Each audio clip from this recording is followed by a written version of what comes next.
Good morning YouTube, it is Saturday the 5th of January 2019 and I'm week 1 into my proper cut for 2019. Woke up this morning early doors at like 6:15 because Theo was smacking me in the face. And then looked around my room and for some reason this happened.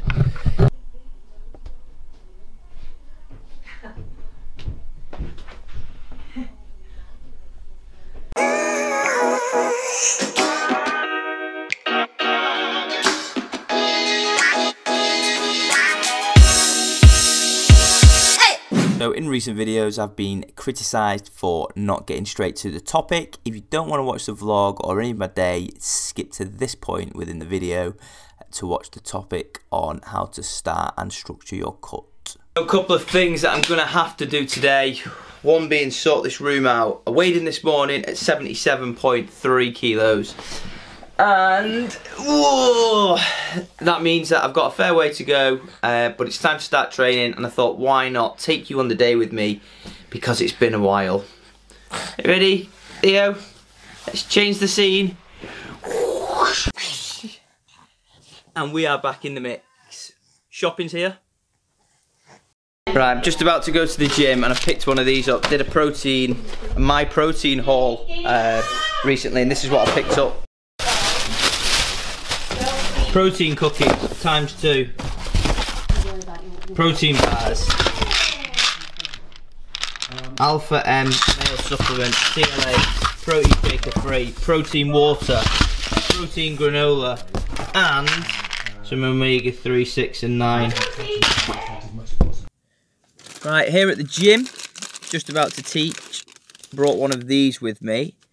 322 calories. With 30 grams of protein. That's pretty mega. I reckon there'll be loads of sugar in it. 7.4 grams of sugar, but good for me, for what I'm about to do, you'll see. And we are back in business. So this is a studio that we're going to be teaching in.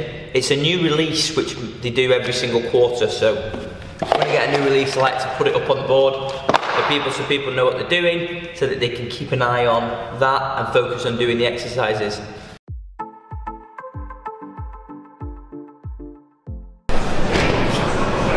Right, I've just finished up my grit cardio class. There's another circuit class going on the gym floor.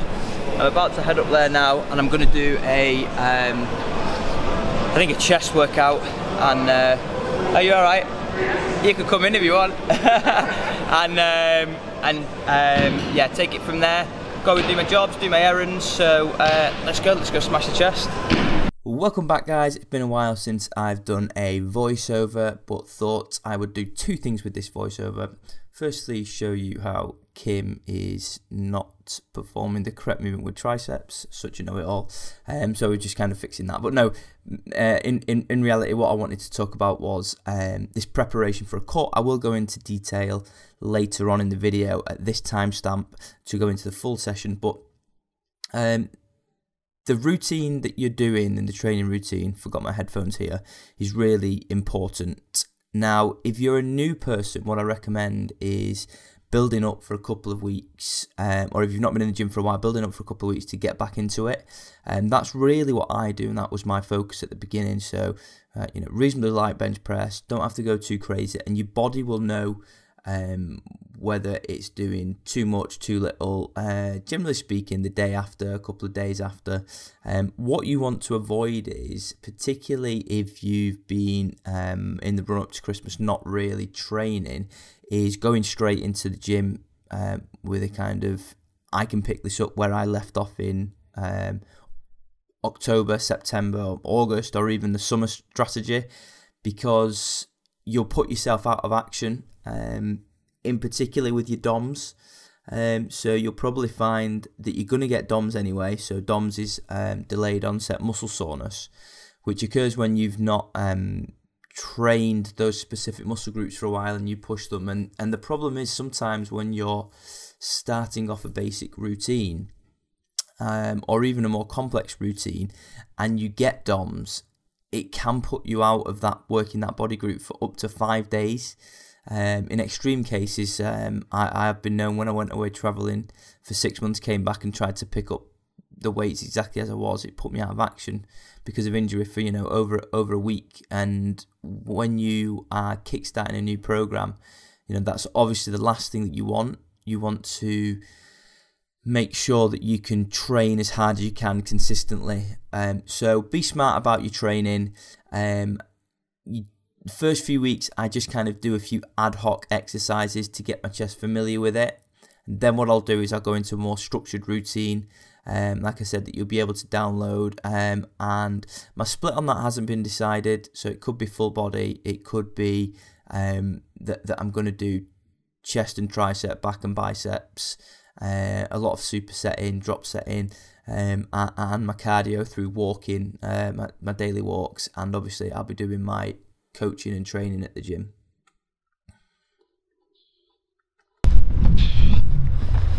Saturday gym session done. Fuck me, I'm looking pasty.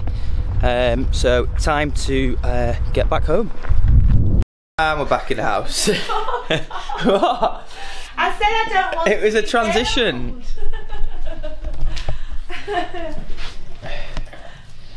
I'll have to cut this out. It's pretty boring footage for people, this video. I've not really done many jobs. I had to complete my father-in-law's tax return, and I've had my dinner, and it's like 12:30. I've still got about a million things to do, but that's life with a baby. So I've seen him all day. That's not life with a baby. That's just general life. Don't know where that noise came from. I don't know where that noise came from. There's like a buzzing coming from the living room somewhere. Can you hear it? Might just be me, but I think you're supposed to do this on your feet.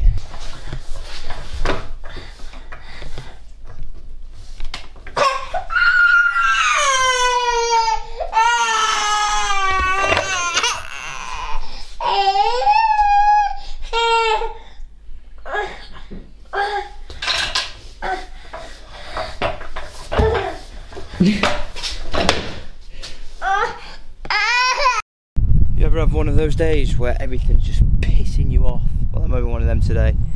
1, 2, 3, 4 returns. 1, 2, 3 different couriers. I mean, what's the fucking point? Oh, 40 fucking minutes to get them into labels. Sorry, rant over. Let's go. Right, it is car wash time now. So it's just one job after another. I was going to say something in the car wash then, but I thought the guys that are working there might get paranoid that there's a guy sat in his car filming them, so I decided not to.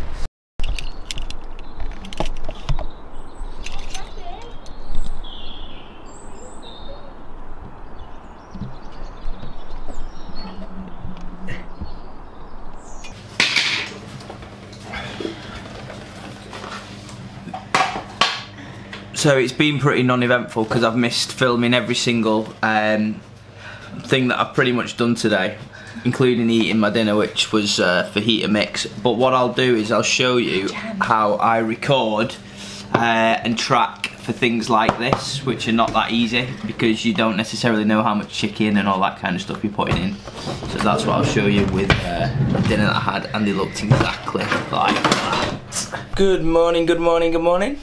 It is day 2, and I managed to get 75% of my jobs done yesterday.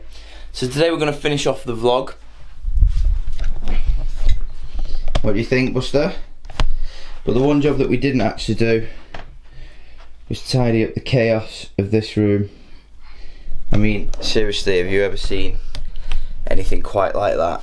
It's 6:30, he's up again, and yeah, we've got some jobs to do, so post below, because next shot is going to be a time lapse of the room. How long is it going to take to tidy this room?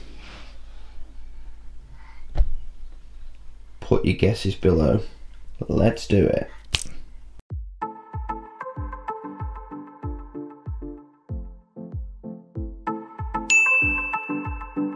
So room is tidied, job is done. I'm now going to the gym to train arms and do a little bit of circuits, and I have a meeting with the gym. So I'm not going to take you there because now it's about time. Oh, do you like the new arms, by the way? This vest underneath isn't new, but this sleeveless top is cracking, I think. Tricep gains. So anyway, time to get into the topic, which is how to set up your getting shredded 8 to 12 week routine.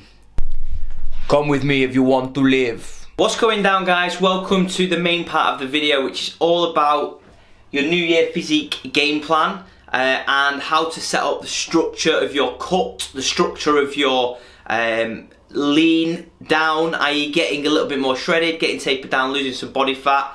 Quickly realised with all the lighting and everything else that I have two issues. One is a lighting reflection issue, so I'm going to adjust that pretty soon, and two is my writing is really going to have to be massive to make sure that you can read it. I know it'll be bigger on the actual screen, but I'll do my best to capture 4 key areas that I'm going to talk about when it comes to setting up the structure of your shredding plan to make sure that you are going to set off on the right tracks and that you're gonna make sure that you get the results that you want, and also to stick with them and persevere with them. So, number one is all about knowing your baseline. So what does that mean? When you're cutting and when you're trying to lose body fat, there's 2 important things that you want to remember. One is you want to maintain muscle mass, and 2 is you want to lose body fat, obviously. The combination of both gives you the best physique, but the only way that you can do that is by knowing your baseline in terms of what are called kilocalories or just calories, as everybody else knows them. So, understanding your calories, how are we going to do that? Well, firstly, you need to identify what your basal metabolic rate is. Then you need to multiply it by how active you are in the day. So there's a certain range of multipliers. All the information and links to calculate everything that you need will be in the description below. Then once you've done that, you'll be given a figure of calories that you can consume per day. That will vary from day to day because your exercise varies and dietary requirements and things like that will vary from day to day. But the first week really is all about understanding that baseline. You will adjust perhaps up and down as you go through that week, but by the end of 10 days, you should really know and have a good understanding of where your baseline will be. And that will vary on from an actual calorie total daily energy expenditure, round about 2,200 to 2,500 for men. And when you've done that and you understand where you are, you can then move forward to the next step. Basically identify what you need to do then to cut down and get lean. Point number 2, all about learning how to create your deficit. Now what that means is you will vary throughout the week in terms of the activities that you do. So you need to identify on 2 fronts, meals and exercise. They're where you're going to burn calories and they're where you're going to put calories in. So I would recommend starting off with a 400 calorie deficit. If you know that your 2,200 calories a day is your total daily energy expenditure, what's your target there? It's pretty simple, it's 1,800 in this example. 1,800 calories you're going to consume per day. So if you do 1,900 calories, but you've done 100 calories worth of exercise, we are good to go, no worries. If you are consuming 2,200 calories, you're not going to lose weight. So these 2 are absolutely fundamental to actually getting to achieve your goals and understanding and learning what your body is and how it responds to different stimulus. Point number 3 is all about getting a training plan and making sure that that training plan is set. So too many people too often go to the gym, and sometimes I'm guilty of this. You have loads of experience, you know the different exercises and how to perform them, but actually you're not measuring how you can increase them week on week. So when you're increasing your training programs, you increase on 2 fronts. You either increase on volume or you increase on weight. Now, if you're not increasing on any of those, your body isn't getting extra stimulus, it's not going to grow. So if you have the experience to get a training plan and create your own, then make sure you sit down and do that. If you don't have the experience, there is a million different coaches online. You don't even need to do that. There's a million different programs that you can get for free online. You know, there are books out there where you can just buy them and they have hundreds and hundreds of training programs in them. If you're unsure, Arnold Schwarzenegger has an encyclopedia, I think, like a blueprint of every single exercise that you can perform. So get your training plan.